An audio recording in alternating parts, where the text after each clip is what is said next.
Мин 10 яшьтән музыка белән шөгыльләнә башладым.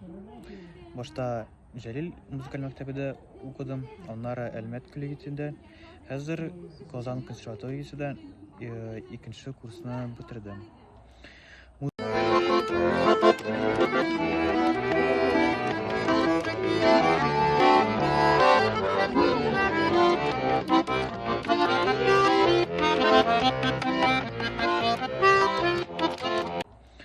Музыка минем өчен ул илһам һәм тормыш эше.